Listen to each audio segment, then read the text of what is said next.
Oke, Assalamualaikum warahmatullahi wabarakatuh. Anak-anak apa kabar semuanya? Waalaikumsalam warahmatullahi wabarakatuh. Selamat pagi, Pak. Baik. Alhamdulillah sehat. Oke, sehat ya. Terima kasih loh semuanya. Sesi hari ini udah hadir. Mudah-mudahan semuanya sehat. Tidak ada yang kena penyakit macam-macam. Dan ini sudah Amin. ini sesi saya. Mudah-mudahan semuanya udah sarapan ya. Jangan cuek masalah sarapan, oke? Biar kita bisa traveling bareng di masa depan. Sekarang adalah sesi saya di kelas 12 UPW. Wah, ini angkatan pertama Usaha Perjalanan Wisata di SMKN 9 Jakarta. Terima kasih banyak. Nah, sekarang kita akan membahas tentang tata letak pelaksanaan acara di sebuah event. Ya, karena kita konteksnya berbicara tentang MICE, jadi kita diskusi pagi ini akan spesifik tentang tata duduk atau tata letak di sebuah meeting. Nah, kita bahas dari awal dulu ya. Saya mau tanya dulu deh. Kamu kan udah masuk tahun kedua ya belajar MICE.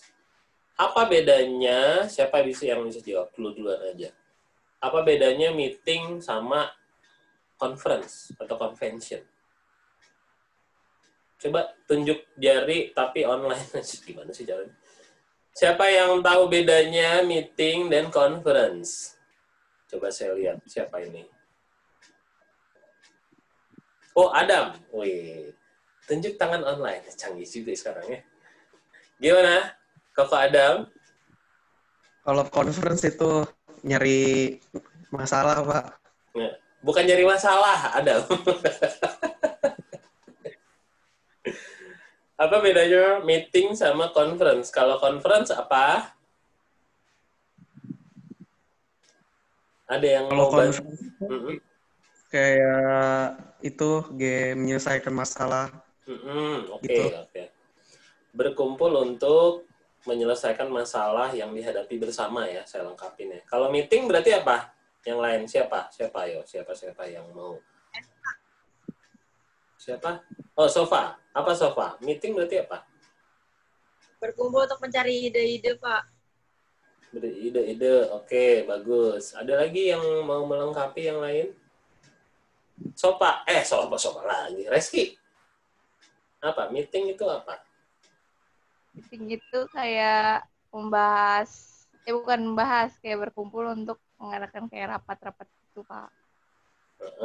Oke. Satu lagi terakhir. Kalau tadi kan conference, ini misalkan satu kelas, kita bikin conference, kita membahas masalah yang dihadapi bersama. Kalau meeting, ayo apa? Saya, Pak. Ya, silakan. Kalau meeting itu berkumpul untuk mencapai tujuan secara bersama-sama. Nah, oke. Terima kasih Nabila. Itu kata kuncinya ya. Sebenarnya yang harus dipahami, namanya juga belajar. Intinya tuh apa sih sebenarnya? Tadi kalau kata Koko benar. Kalau conference itu membahas masalah bersama nih. Kayak kita lagi ngumpul nih, sebenarnya hari ini kalau kita ngebahas, ini efek COVID kepada produktivitas kita belajar gimana sih? Gitu. Nah, kita bahas bareng-bareng tuh. Ini gara-gara COVID saya jadi males, Pak, belajar. Atau maksudnya beda semangatnya sama kalau di kelas. Kalau di kelas kan ngumpul bareng teman-teman, segala macam. Tapi kondisi ini kan nggak bisa dilawan. Oke, berarti solusinya apa? Misalkan kata Regina, saya punya ide, Pak. Biar kita semangat terus. Kalau yang muslim, sambil belajar, kalau udah mulai bete, harus baca Yasin. Terus kalau kata Ami, biar semangat terus, kalau lagi PJJ, biar semangat nggak kendor, sampingnya harus ada orang tuanya yang galak, misalkan. Gitu. Ami sampingnya ada bapaknya. Gitu. Kalau udah mulai kendor, royo dipelototin sama bapaknya. Itu kan itu mencari solusi dari masalah yang dihadapi bersama. Gitu. Jadi nanti akhirnya munculnya kesepakatan bersama, ya. Itu bahasanya konsensus. Nah, kalau meeting tadi benar kata Nabila. Kita kalau lagi meeting hari ini, kita membahas tujuan bersama. Ya, jangan lupa ya, tujuan bersama sama masalah yang dihadapi bersama itu beda ya. Gitu. Koko jangan sampai ketukar ya. Kita bukan meeting untuk nyari masalah bersama. Masalah itu jangan dicari ya. Harus dihindari. Oke? Nah, meeting hari ini, conference hari ini kita, Zoom hari ini, kita membahas tata letak pelaksanaan. Nah, tadi kalau sebuah pertemuan, mau meeting, mau conference, pasti itu ada yang namanya tata letak orang duduknya. Jadi nggak sembarangan. Kayak kamu di kelas, itu kan pas lagi baru masuk, ya semuanya kan meja dan kursi kan tata letaknya rapi, ya. Itu secara tidak sadar yang kamu biasa duduk di kelas itu dari konteks keilmuannya atau akademik itu ada namanya, ya. Nanti saya sebutin jenisnya itu namanya apa sih? Tapi saya jelasin yang lain dulu. Nih saya overview dulu ya. Biasanya kalau meeting, misalkan dari Rehan sampai paling pojok tuh Kristayana sampai Iqdal. Iqdal jidatnya doang lihat.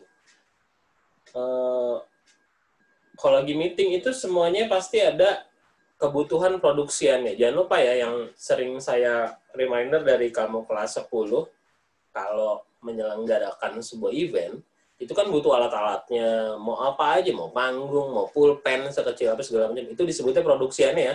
Jangan lupa. Rehan lagi syuting, itu bawa kamera berapa jenis,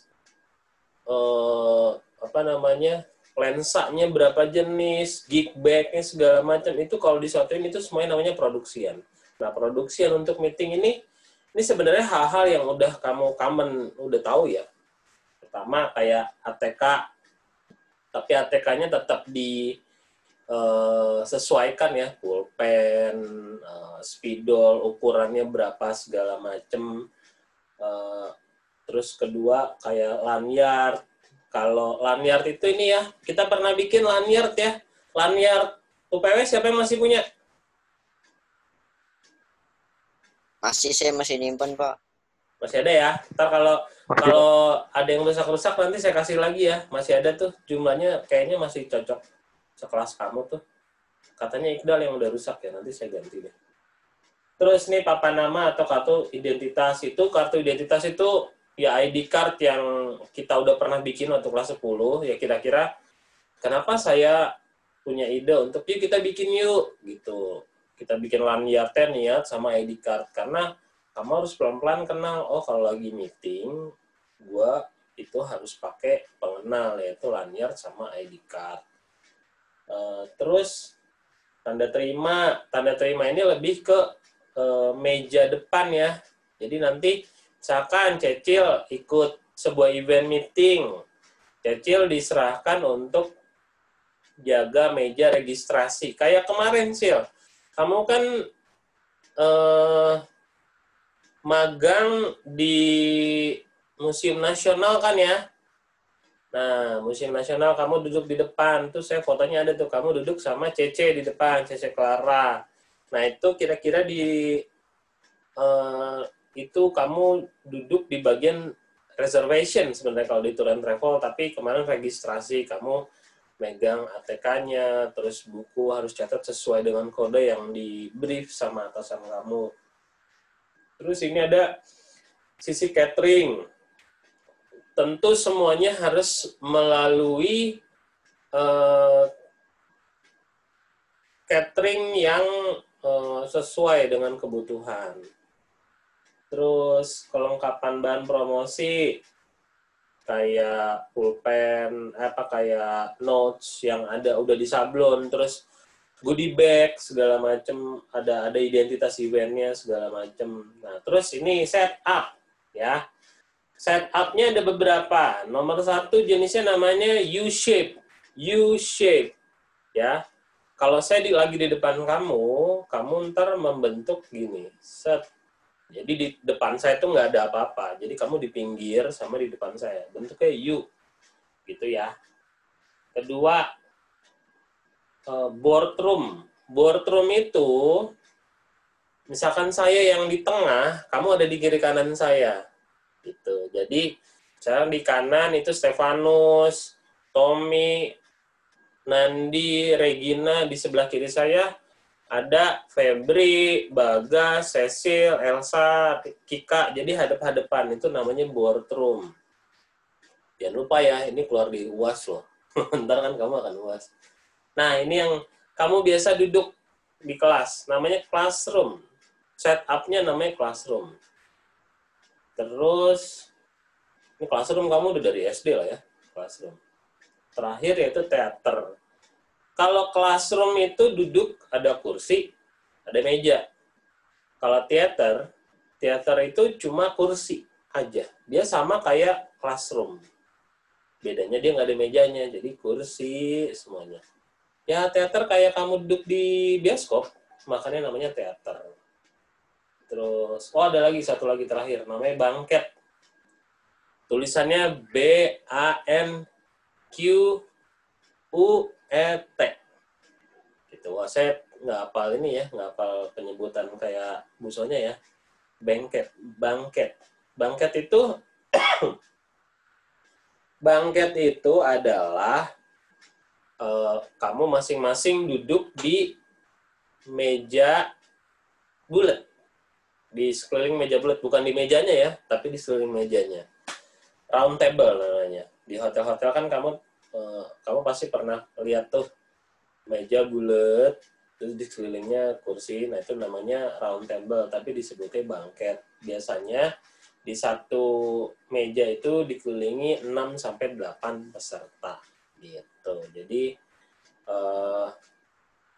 ada satu contoh ini kecil ya, case study di lapangan. Kemarin bulan Februari saya menyelenggarakan meeting GNA, ada kendala kecil sebenarnya, tapi ternyata sebegitu jadi masalah kemarin. Ini kecil, tapi tolong put attention ya.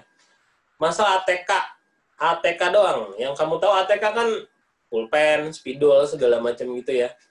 Nah, kemarin ketika lagi mau MOU penandatanganan kesepakatan meeting, ini udah di ujung event nih, malam. Udah gitu posisinya orang-orangnya lagi habis capek banget habis saya kasih outbound di tengah hutan. Itu sesederhana masalah pulpen doang. Nah, pulpen dia mintanya gel, warna hitam. Nah, waktu itu di meeting, kita sebagai IU udah ngingetin, Pak, Bu, ntar pulpennya bawa sendiri ya. Bukannya kita nggak mau bawain, tapi kalau untuk penanda tanganan kerjasama, itu kan pulpennya beda tuh, khusus. Tipenya beda tuh, kayak boxy, cuma dia lebih tebel. Kayak pulpen-pulpen jadul tuh yang ujungnya tajam. Mereka nggak menyiapkan. Akhirnya ketika udah mau tanda tangan ditanya, pulpennya mana, Mas? Nah, kan kita udah ngasih ini. Pulpennya mana? Saya nggak mau tahu. Kalian harusnya, tiba-tiba kliennya marah tuh. Ribet, saya bilang, udah, nggak usah pusing. 5 menit lagi saya bawa pulpen. Saya langsung lari itu dari venue event itu kan di Lembang, di hotel The Green Forest itu. Saya langsung minta dianterin sama vendor saya ke Alfamart. Nyampe Alfamart, semua jenis pulpen saya ambil tuh. Blok. Mau yang gel, mau yang tinta apa, itu saya ambil semuanya. Mau yang biru segala. Saya ingat sampai beli pulpen aja tuh habis hampir, pokoknya 100.000 aja. Itu banyak banget. Udah saya kasih. Tujuannya untuk apa? Tujuannya kliennya bisa ngelihat, wah ini yang gua maksud ini nih pulpennya gitu. Jadi ada alternatif solusinya gitu. Memang saya ngebiasain untuk itu. Takutnya kalau ke Alfamart asal kayaknya yang ini nih beli satu. Saya bawa ke meeting. Lah taunya enggak, bukan yang ini gitu. Itu kan jadi masalah lagi tuh. Itu jadi masalah. Akhirnya untungnya dari si kliennya, wah ini pulpennya pakai yang ini aja. Udah cocok gitu. Jadi selalu saya reminder ya, dari kita pertama ketemu sampai hari ini, jangan pernah meremehkan hal-hal yang detail. Kalau guru atau dosen, atau bahkan nanti klien kamu ketika di event, misalkan Mbak Febri, tolong ya, itu kita mau tanda tangan kerjasama tuh. Nah, kamu mikir, kalau tanda tangan kan butuh kertas, printing, terus pulpen. Itu yang kayak gimana ya? Gitu. Tanya lebih spesifik. Pulpennya kayak gimana? Printingannya mau di A4, A3, A0, mungkin yang gede banget segala macam. Itu harus ditanya bener-bener secara detail.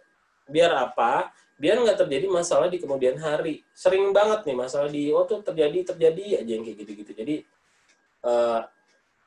ada beberapa bulan terakhir kita bersama, saya ingetin lagi, kalau kerja itu harus detail. Kalau kata saya dan teman-teman saya gue mendingan ribet di awal deh, daripada ntar pas lagi hari H. Kayak saya gitu kan, lah udah malam, jam 10 malam mau tanda tangan MOU, pulpennya kagak ada yang dia mau. Padahal kita udah reminder ke klien. Tapi kita harus sadar juga, klien itu adalah jenis orang yang semaunya aja gitu. Mereka udah ngerasa, gue udah bayar, ya udah lo ikutin. Gitu. Gue nggak mau tahu. Gue kemarin udah minta sitting arrangement-nya bangket. Gue maunya 8 seat. 8 seat, jangan ditaruh 6. Kemarin saya tanya juga, oke, maunya bangket sistemnya. Di atasnya mau ini apa, Pak? Di atas mejanya saya tanya. Saya tanya kemarin. Mau ditaruh apa? Permen mau nggak? Mau. Permennya merek apa? Itu saya tanya itu. Mereknya apa? Rasanya apa? Ada satu, Mas, saya maunya relaksa. Mas, saya maunya kopiko. Mas, saya maunya permen yang ada permen asam itu. Ya, udah saya catat di meja berapa, nomor berapa, saya taruh sesuai request-nya. Karena saya mempertimbangkan sebelumnya capek habis outbound. Jadi di sitting arrangement masing-masing saya harus satu. Itu saya, bahkan sitting arrangement-nya saya hitung. Ini orang habis capek, outbound seharian, dia duduk. Nah, ketika duduk itu, psikologinya saya pikirin, ketika duduk, wah dia akan seneng nih, habis capek, wah ada begini ya nih, makan. Itu akan membantu mood orang yang lagi meeting. Jadi, jangan lupa, sekali lagi, untuk detail. Karena itu akan kepake banget, dan itu akan dihargai banget kamu sebagai IO di masa depan. Menurut saya sesinya sekian aja. Ada satu pertanyaan kah dari kamu? Berhadiah seperti biasa ada giveaway dari saya. Tanggal 31 ini ke Kebun Raya Bogor dengan standar protokoler yang sangat dijaga. Ada pertanyaan? 5, 4, 3, Pak, Hernanto. Ya, silakan Hernanto. Tadi kan ada jenis-jenis tipe duduknya ya. Kan kita punya ruang pertemuan tuh. Nah itu kan ada jadi U-shape gitu kan Pak. Cuma kan ada tengahnya. Itu jadinya namanya apa tuh Pak? Biasanya yang di tengah itu diisi untuk alat-alat yang bisa kamu pakai. Kamera, recorder, dan lain-lain kebutuhannya. Itu memang ada penyebab kenapa harus U-shape. Biasanya di tengahnya itu mau ditaruh materi, Matt. Gitu. Jadi, memang, dan kalau nggak urusannya dokumentasi, atau memang maunya harus hadap-hadapan. Maksudnya, kita semuanya saling lihat. Ngerti nggak? Jadi, semuanya benar-benar saling lihat. Oh, sisi sana, sisi sini, sisi situ. Kalau U-shape berarti kan ada 3 nih, kiri, kanan, sama depan. Itu yang dilihat sama saya pemimpin eventnya ada 3. Biasanya kalau 3 itu mewakili ada 3 divisi yang lagi meeting. Gitu. Itu makanya kalau tengahnya kosong, ya itu nggak jadi masalah. Cuma ada alasan-alasan lain kenapa itu harus misalkan biasanya itu karena ada 3 divisi yang meeting. Divisi produksi, dokumentasi, sama F&B. Nah, kita meeting nih, ngebahas masing-masing yang akan nyampein program kerjanya seperti apa, gitu. Itu menyebabkan di tengahnya harus kosong. Atau ada juga event lain, saya pernah lagi U-shape itu, di tengahnya itu memang masing-masing divisi itu presentasi barang produksian. Nah, barang produksian ini taruh di tengah. Ya, Rehan ya. Jadi barangnya taruh di tengah. Ini misalkan meeting sama klien. Klien butuh presentasi tentang model kamera terbaru, dia mau beli. Nah, saya harus bawain. Nah, kameranya kan harus dibawa nih. Nah, itu ditaruh di tengah. Misalkan pakai tripod yang tinggi-tinggi segala macam. Nah, itu ditaruh di tengah. Jadi semua pesertanya bisa ngelihat speknya. Jadi centerpiece namanya. Jadi di tengah, kalau udah di tengah namanya centerpiece. Ditaruh di tengah bisa kelihatan, oh tripodnya mereknya begini, Hercules atau Canon atau segala macam. Oh, dia bisa diputar 360 derajat segala macam. Jadi benar-benar untuk tergantung kebutuhan si eventnya sendiri. Ada buat dokumentasi, ada untuk memang dipersiapkan untuk present beberapa divisi, ada yang untuk naruh barang untuk display itu, untuk presentasi gitu. Ada lagi? 5, 4, 3, 2, 1, jebret. Ya. Sekian, terima kasih sesi hari ini. Jadi mudah-mudahan nanti kamu akan menjadi orang event juga ya. Doa saya, ini sebenarnya saya dari pertama ketemu kamu tuh saya sering berdoa ya. Ada kayak yang ikut pekerjaan gue gitu jadi event organizer. Bener lah, asli seru banget. Kamu bisa traveling. Travelingnya gratis, dibayar orang. Travelingnya gimana? Misalkan, Regina, sama Bagas, sama si Febri Cacil udah satu set sini, meeting. Tiba-tiba di hari H, Regina kamu harus ke Ambon. Bagas kamu harus ke Papua. Kalau bisa jangan balik, di sana aja stay gitu, kamu bangun Papua. Cacil harus ke Sekadau, Kalimantan Barat di pedalaman. Febri harus ke Pamekasan, Madura. Kerja event di sana 3 bulan. Ya, report. Nah, itu transportasi, akomodasi, semuanya ditanggung sama kantor. Kalau itu saya pernah ditanggung sama negara.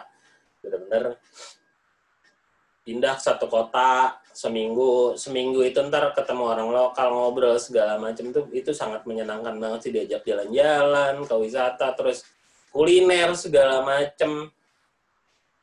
Kita bisa belajar banyak hal. Even saya pernah diajarin masak sama orang lokal. Nih cara bikinnya seperti ini. Ada juga yang unik kalau di Surabaya nih diperkenalkan makanan Pali, belajar nih menjadi vegetarian. Wow, vegetarian. Saya makan apa aja. Tapi oke lah gitu. Ini pola hidup yang sehat. Lucu-lucu di tengah perjalanan. Jadi ya itu doa saya sih, mudah-mudahan ada kayak 1-2 orang ya yang bisa ikut di event manajemen dan dunia pariwisata karena memang menyenangkan itu. Tapi pada akhirnya kamu harus memilih bidang yang kamu sangat senangi dan cintai ya, karena itu dikerjakan dari hati. Kalau kata ayah saya di rumah, lo kerja harus ikhlas dan harus jujur ya, itu harus dikerjakan dengan konsisten. Konsisten itu juga konsisten menjaga badan. Untuk para perempuan, biasanya perempuan suka berantakan nih makannya nih ya. Tidak boleh melewatkan yang namanya sarapan. Sarapan itu penting. Karena kalau lambung udah kena, kamu hanya bisa rebahan di rumah, tidak bisa jalan-jalan. Tiba-tiba saya jadi dokter. Karena orang IO gitu. Dia hafal kondisi badan, kalau udah down segala macam, kita nyadar, aduh sakit gue jadi nggak bisa kemana-mana gitu. Jadi kesehatan memang penting ya. Have a good day hari ini. Terima kasih banyak sesi Mais kali ini. Seperti biasa kelas 12 adalah kelas yang sangat menyenangkan karena kondisi belajarnya yang sangat fun. Mudah-mudahan kita bisa bertemu secepatnya ya. Kaulah muda, COVID segera berlalu, udah pergi, nggak usah balik lagi ke Indonesia, nggak usah balik-balik dengan teman-teman virus yang lain. Oke, sekian. Assalamualaikum warahmatullahi wabarakatuh. Terima kasih semuanya. Kamsia, syesye. Terima kasih, Pak. Bye.